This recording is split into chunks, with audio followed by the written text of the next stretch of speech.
yang membuat khawatir berikutnya yang dari istilah ini adalah, loh, kalau di antara mereka sendiri, di antara teman-teman kepolisian sendiri bisa seperti itu, gimana dengan masyarakat sipil? Ya.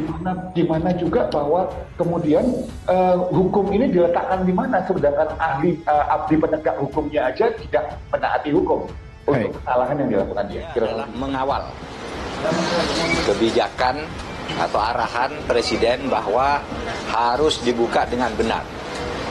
Sehingga saya punya catatan lengkap dari keluarga ada, dari intelijen ada, dari purnawirawan polisi ada, dari Kompolnas ada, dari Komnas HAM ada, dari LPSK ada, dari sumber-sumber perorangan di Densus, di BNPT. Saya tanya semua dan tentu saya punya pandangan nantinya, tetapi pandangan saya ini tidak akan mempengaruhi proses hukum yang sekarang sedang berjalan.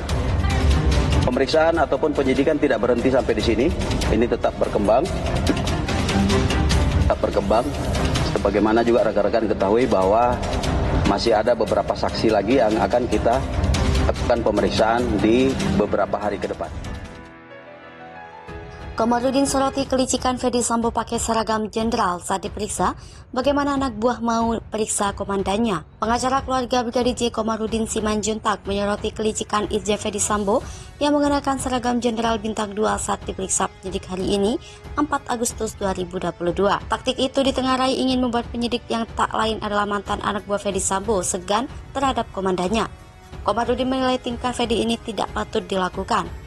Komarudin menjelaskan polisi yang memiliki pangkat lebih rendah tentu akan merasa berat hati mengintegrasi alasannya. Hal ini lazim dalam dunia angkatan bersenjata. Saat dipanggil untuk menjalani pemeriksaan terkait kasus kematian Brigadir J, Komarudin mengatakan Ferdy seharusnya mengenakan pakaian sipil. Sebab status dan jabatan Ferdy Sambo saat ini sebagai Kadif Propam Polri telah dinonaktifkan. Komarudin pun tak habis pikir mengapa Ferdy Sambo masih bisa mengenakan seragam lengkap Jenderal Polri. Pihaknya pun menjelaskan, jika benar Sambo sudah dinonaktifkan dari Kadif Propam dan Satgas Merah Putih, seharusnya berpakaian sipil dulu sementara. Lebih lanjut, Komarudin menilai jika Ferdy Sambo mengenakan seragam Kadif Propam saat pemeriksaan, maka lebih jadi penyidik yang memeriksanya yang pangkatnya lebih rendah akan gemeteran ketika memeriksa sang jenderal. Kapolri mutasi 15 petinggi Polri, termasuk Irjen Ferdy Sambo. Kapolri Jenderal Polisi Tito Sigit mengeluarkan surat telegram memutasi 15 petinggi Polri buntut kasus kematian Brigadir J. Surat telegram ini bernomor 1628/8/KEP/2022 4 Agustus 2022. Berikut 15 personil Polri yang dimutasi. 1. Irjen Pol Ferdy Sambo Kadif Propam Polri dimutasikan sebagai Patian Mapolri. 2. Irjen Pol Syahardiantono Wakabareskrim Polri diangkat sebagai Kadif Propam Polri. 3. Brigjen Pol Hendra Kurniawan Karo Peminal Div Propam Polri dimutasikan sebagai Patian Mapolri. 4. Brigjen Pol Anggoro Sukartono SIK jabatan Karo Waprov Div Propam Polri diangkat sebagai Karo Paminal Div Propam Polri. 5. Kombes Pol Agus Wijianto SIK SHMH Sesro Waprov Div Propam Polri diangkat jabatan baru sebagai Karo Waprov Div Propam Polri. 6. Brigjen Pol Beni Ali SH SIK Karo Provas Div Propam Polri dimutasikan sebagai Patian Mapolri. 7. Kombes Pol Gupu Setiono SIK MH Kabak Yanduan Div Propam Polri diangkat sebagai jabatan baru Karo Provos Div Propam Polri. 8. Kombes Pol Deni Setia Nugraha Nasution SIK Sesero Paminal Div Propam Polri dimutasikan sebagai Pamen Yanma Polri.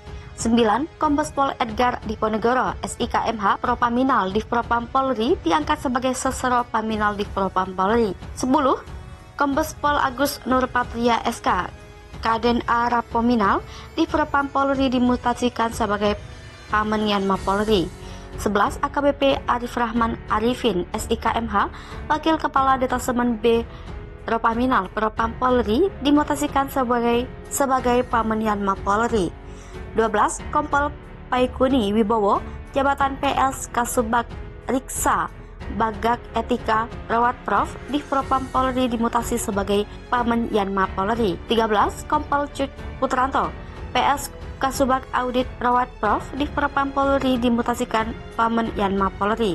14. AKBP Ridwan Reki Nelson Sublanit SH SIK Kasat Reskrim Polres Metro Jaksel sebagai Pamen Yanma Polri. 15. AKP Rifaizal Samuel sebagai Kanit 1 Satreskrim Polres Metro Jaksel Polda Metro Jaya dimutasi sebagai Pamen Yanma Polri. Polisi akui Baradae tak membela diri. Baradae disangkakan pembunuhan dengan sengaja ke Brigadir J.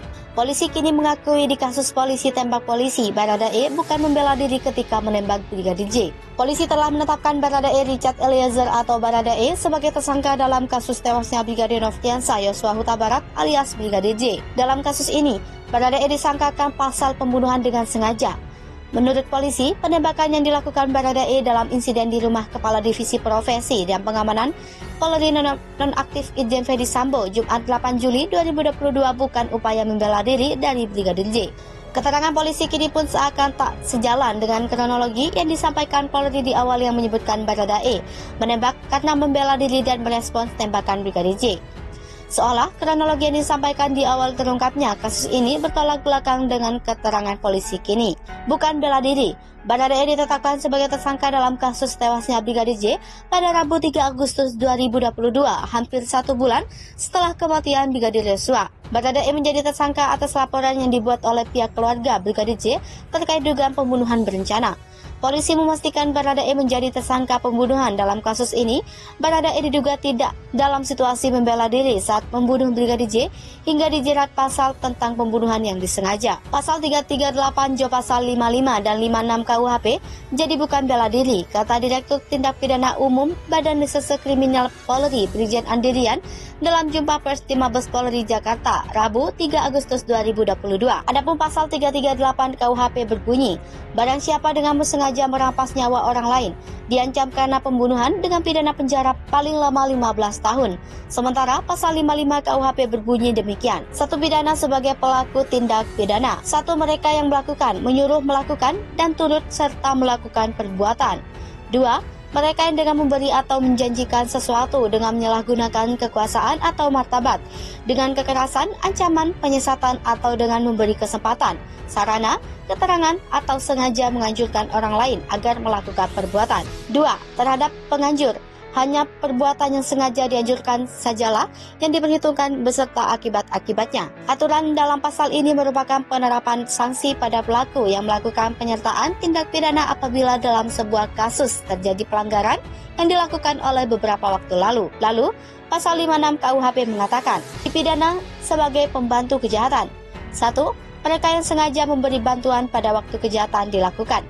2. Mereka yang sengaja memberi kesempatan, sarana atau keterangan untuk melakukan kejahatan. Status tersangka Baradae ditetapkan setelah pihak kepolisian memeriksa 42 saksi dalam kasus ini, termasuk ahli-ahli dari unsur kimia biologi forensik, metalurgi, balistik forensik, IT forensik, dan kedokteran forensik.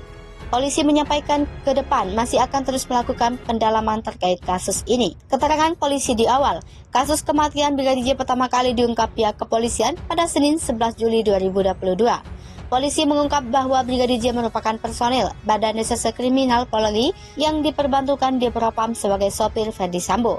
Sementara Baradae adalah anggota BRIMOB yang diperbantukan sebagai asisten pengawal Brigadir Sambo. Menurut keterangan polisi saat itu, Brigadir J tewas setelah terlibat baku tembak dengan Baradae di rumah dinas Sambo di kawasan Duren 3, Jakarta Selatan, Jumat 8 Juli 2022.